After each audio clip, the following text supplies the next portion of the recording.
Fala galera, hoje tirei a história do Big Smoke do Guitar San Andreas, então deixa o like e vamos à história. Eu conto os Pet. Ok. Nome completo: Melvin Harris, também conhecido como Big Smoke, Smoke. Nacionalidade: afro-americano. Estado: morto. Data de nascimento: 1958. Lugar de nascimento: Los Santos, San Andreas. Data de morte: 1992. Casa: Ganton, Los Santos, antigamente Idlewood, Los Santos e Asti Los Santos, Los Santos. Família: mãe desconhecida, primo desconhecido, tia desconhecida. Afiliações principais: Crash, Balas Rider, Grove Street Famílias, antigamente Frank Tempene Shaw Johnson, antigamente Caro Johnson, antigamente Old Block Beer Bear, antigamente B Duplo Santos Vagos. Máfia Russa: San Fierro Rifa, Louco Syndicate, Armas, Baseball Bat, Pistol, Tec 9, AK 47, Combate Shotgun, Veículo S, Perennial Preto, Destruído, Glendale Azul. Negócios: tráfico de drogas. Informação do jogo: aparições S, Grande Theft Auto, San Andreas. Voz por Clifton Powell. O respeito tem que ser conquistado Svet, assim como o dinheiro Big Smoke para Svet. Melvin Harris, conhecido como Big Smoke ou simplesmente Smoke, foi por um longo período membro da Grove Street Famílias, em Grande Theft Auto San Andreas. Descrição: Big Smoke era um membro de alto escalão da Grove Street Famílias, que depois desertou para os Balas, e realizou negociações clandestinas com os Los Santos Vagos e a máfia russa, eventualmente se tornando o vigarista mais poderoso no submundo do crime de Los Santos. Big Smoke faz múltiplas referências ao seu desejo de ser lembrado após sua morte. Big Smoke aparenta saber falar um pouco de espanhol, como visto na missão Rumimidor. Ele tenta pegar erva de alguns membros dos vagos e depois de ser sugado, ele ameaça um dos vagos, que responde com xingado madre, pendejo, o que traduz aproximadamente como vai foder sua mãe, idiota. Sua estação de rádio favorita é Bonus FM. História: Big Smoke nasceu em Los Santos, provavelmente em Ganton, pela sua proximidade a Svet Caro Johnson, e se juntou a Grove Street Famílias. Ele cresceu na gangue até se tornar o braço direito de Svet. A partida de Caro em 1987 para Liberty City após a morte de Brian contribui para uma maior proximidade entre Smoke e Svet. Big Smoke cita a Bíblia em diversas ocasiões, indicando ser possivelmente religioso, mas Caro apenas acha que ele continua falando besteiras. Se juntando aos Balas, Big Smoke nasceu em Los Santos e originalmente viveu em Ganton, mas se mudou para Idlewood depois de comprar uma casa com dinheiro deixado por uma dita tia falecida. A Grove Street Famílias, porém, começou a perder influência e status entre as gangues da cidade, notando que os Balas, que controlavam Idlewood, estavam vendendo drogas para abastecer sua crescente influência. Ele então tenta convencer Svet a permitir que a Grove vendesse drogas mais fortes, já que as famílias já vendiam maconha e PCP, mas Svet recusa por acreditar que o crack tem uma influência destrutiva nas comunidades em que é vendido. Em algum momento, Big Smoke forma uma aliança clandestina com os Balas e começa a cooperar com eles. Logo depois, ele inclui no trato os vagos e a máfia russa, essa que já estava esperando uma oportunidade de se estabelecer em Los Santos.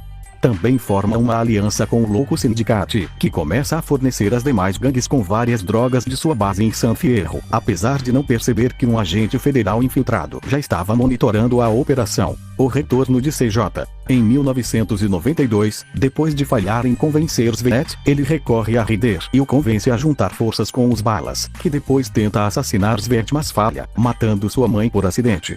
A morte de Beverly Johnson leva seu filho, Caro, a retornar de Liberty City, que encontra Smoke dentro de sua casa de infância. Smoke inicialmente confunde Caro com o ladrão, mas imediatamente aceita o retorno de seu velho amigo, ao contrário de Svet, que se mantém hostil.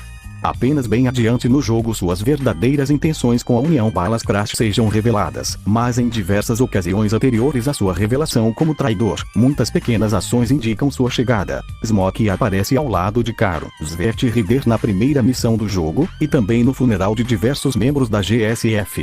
Porém, durante a missão, os atiradores irão apenas atacar Caro e Svet, evitando Smoke e Rider. Ele também aparece jogando basquete com Svet em Tajinga Turf, e brevemente em Planning Teod na casa dos Svet. Na missão Drive-Thru, Svet, CJ, Smoke e Rider decidem comer no Club Kimball, porém, eles são atacados por Balas enquanto lancham.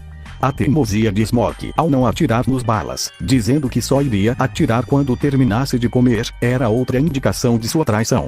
Depois de aparecer na cena introdutória de Nines and Macass, Smoke depois ajudou a gangue na missão Drive-By.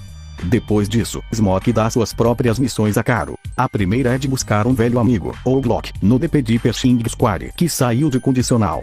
A próxima é ajudar Smoke a eliminar um membro dos vagos. Na missão Wrong Side of the Tracks, antes de Smoke e CJ partirem para matar mais vagos, Frank Tenpenny e Eddie Pulaski são vistos saindo da casa do Smoke. No entanto, Smoke comenta que eles são apenas abelhudos, indicando que ele não é tão hostil contra eles.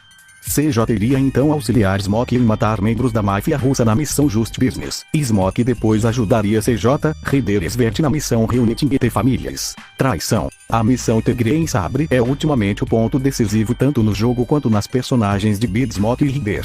Svert explica a CJ que eles vão acabar com um monte de balas e se encontrarem na Mulholland Intersection. Assim que CJ sai, o amigo de CJ e namorado de sua irmã, César Vielpando, conta a ele para encontrá-lo urgente num beco. No beco, CJ fica chocado ao ver Big Smoke e Ryder ao lado de Tenpenny Pulaski e uns membros dos balas trabalhando em segredo, junto com o notável sabre verde, o mesmo usado na execução de Beverly Johnson. Caro vai até a interseção para salvar seu irmão.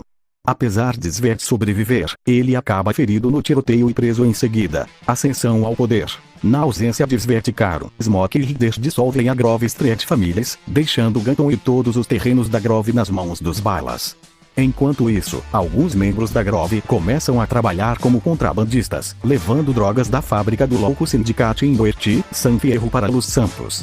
César Vielpando descobre isso e alerta Caro Johnson, que impede a chegada de diversos transportes em Los Santos para cortar o fluxo de drogas na cidade.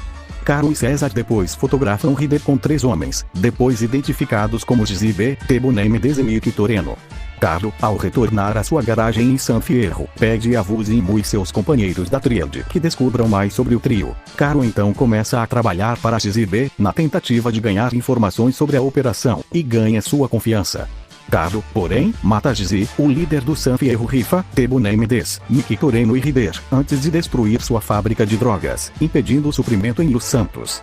Smoke, indiferente, ergue sua própria fábrica em East Los Santos. Ele também começa a trabalhar como empresário de O'Glock, o rapper ambicioso e amigo de infância de Smoke e Caro, o qual o auxiliou a sabotar a carreira do rapper Mad Dog. Ele também tenta se vender como um filantropo em uma entrevista no West Coast Talk Radio, que pode ser ouvida após completar a missão Pier 69. Dizendo que está usando sua fortuna para tentar impedir a circulação de drogas em Los Santos, apesar de ser o maior barão das drogas da cidade. Big Smoke, assim como o Ryder, continua a usar verde depois de sua traição a Grove Street Families. Isso acontece porque Ryder e Smoke têm apenas uma vestimenta codificada, morte. Enquanto isso, Caro se reúne com Toreno, que usou um chamariz em seu voo de partida, e começa a trabalhar para ele atacando aqueles que são prejudiciais aos interesses do governo americano. Como recompensa, Toreno liberta Svert da prisão e os dois voltam para casa, retomando o controle de Ganton e a presença da Grove Street Families, que forma aliança com os líderes antes ausentes. Até então, Big Smoke fica, de alguma maneira, recluso e extremamente paranoico, se escondendo em sua fábrica de crack, longe do tumulto que cerca as ruas de Los Santos. Svert e Caro continuam seus ataques ao balas, retomando Glen Park, em Beatdown on the Duke, e Inglewood, em Grove 4 Live. Os Johnson então decidem acabar com Big Smoke e sua operação, usando um tanque SWAT para invadir sua fábrica. Caro segue adentro, abrindo fogo contra vários membros dos balas, vagos, rifa e mafiosos russos na fábrica até o andar superior, onde ele encontra Big Smoke. Os dois se envolvem em um tiroteio, o qual Caro vence, que procura entender a traição de Smoke antes de morrer. Smoke, mostrando remorso por seus atos, diz a Caro que ele se viu diante de todo o dinheiro e poder que ele poderia ganhar. Smoke diz a Caro que, ao morrer, todos irão lembrar de seu nome logo antes de sucumbir aos seus ferimentos. Caro apresenta remorso por Smoke, mas é interrompido por Tenpenny, que é perseguido logo depois, antes de bater o caminhão de bombeiro numa ponte e cair para sua morte na Grove. Veículo. Missões. Big Smoke Tajing Arthur Fleaning Teo Brive Truminis Anjax Brive B. Missão O'Glock, chefe. Ruming Do, chefe. Wrong Side of the Tracks, chefe. Just Business, chefe. Reuniting the Family Estigre em Sabre, traição. End of the Line, morto. Curiosidade. Dentro de sua fábrica de drogas, há no andar do cinge uma estátua de Beadsmoke com a skin beta às vezes. Depois de Caro receber um corte do velho RS no Recaesar Facial Studio, RS pôde pedir para Caro dizer ao Beadsmoke que ele precisa de um corte, apesar do fato irônico de Smoke ser careca. Já o motivo para o pedido não existe. Porém, na segunda missão Rider é implicado por Rider que o velho RS tem mal de Alzheimer. E fim, deixa o like, tchauzinho.